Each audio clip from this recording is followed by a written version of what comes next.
14 ans. Elle n'a jamais vécu son enfance ni rien, ni son adolescence. Elle a été mère très jeune. Enfin bref. Aujourd'hui, ma mère se retrouve avec de la maladie dite de l'alcoolique. Elle a une cirrhose. On est d'accord que la plupart du temps, les personnes qui ont une cirrhose, ce sont les personnes qui ont bu énormément d'alcool. Qui, ma mère, elle, étant très croyante et dans l'islam, pratiquante aussi, elle a même été à la Mecque, n'a jamais bu une seule goutte d'alcool. Aujourd'hui, elle a un cancer en plus dans ce foie, qui n'a pas pu être opérée. Elle a vécu que des mauvaises choses, ma mère, durant toute sa vie, en fait. C'est ça qu'elle mérite, ma mère. En fait, il n'y a pas que ma mère. Je suis touchée par ma mère.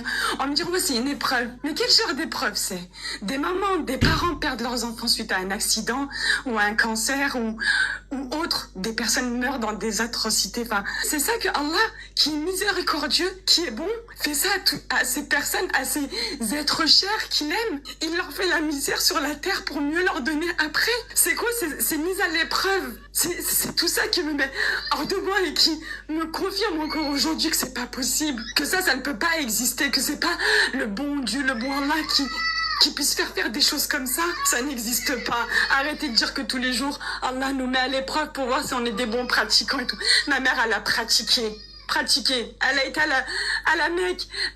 Elle a fait tout ce qu'il fallait d'être bon. Elle avait un cœur pur. Même, je sais pas, elle a jamais raté un truc. Putain, mais j'ai envie d'insulter toutes ces personnes qui disent libre arbitre. Mais allez vous faire foutre avec votre libre arbitre. Ma mère, elle a choisi. Elle a eu le libre arbitre. Elle a choisi Allah. Elle a choisi le Coran. Elle a choisi le prophète. Elle a tout fait. Pourquoi elle est punie comme ça alors aujourd'hui, ma mère?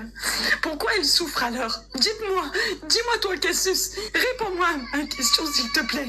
Allah, ma mère, qui est soi-disant une bonne musulmane très pratiquante avec le cœur le plus pur au monde.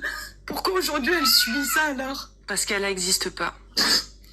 Tout simplement. Donc pour moi encore aujourd'hui, c'est une très très grande preuve qu'Allah n'existe pas. Qu'il y en a un qui me dit ouais, Allah il existe. Que ouais, faire souffrir comme ça c'est bon, t'inquiète pas. Donc il n'y a pas de bonté dans tout ça. Faut que les gens ils arrêtent de se faire laver le cerveau par ces gens qui écrivent et qui racontent n'importe quoi. Mais malheureusement, il y a des gens comme ma mère qui a été endoctrinée depuis son jeune âge, qui a été mariée avec un homme qu'elle connaissait pas à l'âge de 14 ans, qui est parti faire l'armée pendant 2 ans, qui après, mon père il est venu en France et qu'elle s'est retrouvée pendant 10 ans toute seule là-bas avec mes frères et sœurs dans la misère.